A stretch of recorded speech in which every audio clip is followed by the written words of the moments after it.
ನಮಸ್ಕಾರ, ನಾನು ಶಿವರಾಮ್. ಒಂದು ಝೆನ್ ಪ್ರಸಂಗ ಹೇಳ್ತೇನೆ.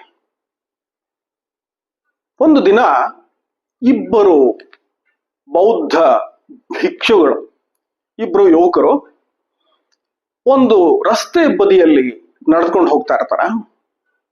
ಸ್ವಲ್ಪ ಹೊತ್ತು ಮುಂಚೆ ಭಾರಿ ಮಳೆ ಬಿದ್ದು ರಸ್ತೆ ಭರ್ತಿ ಮೊಣಕಾಲುದ್ದ ನೀರು, ರಾಡಿ ನೀರು ಹರಿತಾ ಇರ್ತದೆ.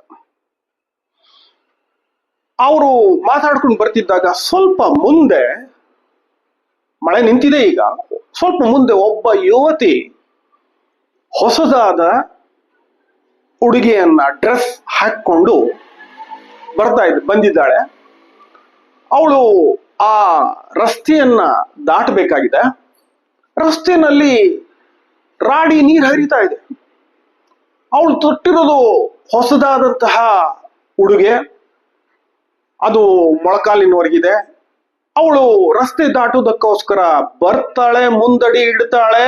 ಆ ರಾಡಿ ನೀರನ್ನ ನೋಡಿ ತನ್ನ ಬಟ್ಟೆಯನ್ನ ಮೇಲಕ್ಕೆ ಸೆಳ್ಕೊಳ್ತಾಳೆ, ಮತ್ತೆ ಹಿಂದಕ್ಕೆ ಹೋಗ್ತಾಳೆ, ಮತ್ತೆ ಮುಂದೆ ಬರ್ತಾಳೆ. ಅವಳಿಗೆ ಆ ರಾಡಿ ನೀರನ್ನು ದಾಟುವುದಕ್ಕೆ ಇಷ್ಟವಾಗುವುದಿಲ್ಲ. ಅದನ್ನ ನೋಡಿದ ಆ ಭಿಕ್ಷುಗಳಲ್ಲಿ ಒಬ್ಬ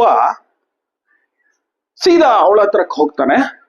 ನಿನಗೆ ಈ ರಸ್ತೆ ದಾಟಬೇಕಾಗಿದೆ ಅಲ್ವಾ, ಬಾ ಅಂತ ಅನಾಮತ್ತಾಗಿ ಆ ಯುವತಿಯನ್ನ ಎತ್ತಿಕೊಂಡು ತನ್ನ ಹೆಗಲ ಮೇಲೆ ಕೂರಿಸಿಕೊಂಡು ಆ ರಸ್ತೆಯನ್ನು ದಾಟಿ ಆಚೆ ಬದಿಗೆ ಹೋಗಿ ಆ ಯುವತಿಯನ್ನ ಇಳಿಸಿ ಹಿಂದಕ್ಕೆ ಬಂದು ತನ್ನ ಜೊತೆಗಾರನ ಜೊತೆ ಮತ್ತೆ ನಡ್ಕೊಂಡು ಹೋಗ್ತಾನೆ. ಆ ನಂತರ ಆ ಜೊತೆಗಾರ ಸ್ವಲ್ಪ ಗಂಭೀರವಾಗ್ತಾನೆ. ನಂತರ ಅವರು ತಮ್ಮ ವಿಹಾರಕ್ಕೆ ತಲುಪ್ತಾರೆ.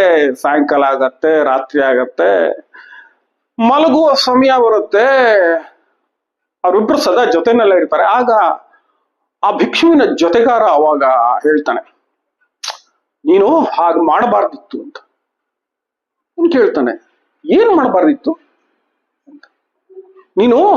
ನಾವು ಮಧ್ಯಾಹ್ನ ಬರ್ತಿದ್ದಾಗ ಆ ಯುವತಿಯನ್ನ ನೀನು ಎತ್ಕೊಂಡು ಆಚೆ ದಡಕ್ಕೆ ಒಯ್ದಿಯಲ್ಲ, ಅದು ನೀನು ಮಾಡಬಾರ್ದಾಗಿತ್ತು.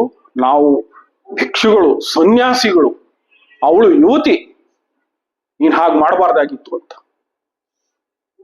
ಆವಾಗ ಆ ಭಿಕ್ಷು ಹೇಳ್ತಾನೆ, ಅಯ್ಯಯ್ಯೋ, ನಾನು ಆ ಯುವತಿಯನ್ನ ಹೆಗಲ ಮೇಲೆ ಹೊತ್ತು ಅವಳನ್ನ ಆ ಕಡೆ ಇಳಿಸಿ ಬಂದು ಎಷ್ಟೋ ಗಂಟೆಗಳು ಕಳೆದು ಹೋಗಿವೆ, ನೀನಿನ್ನೂ ಅವಳನ್ನ ತಲೆ ಮೇಲೆ ಹೊತ್ಕೊಂಡಿದ್ದೀಯಲ್ಲ ಅಂತಾನೆ.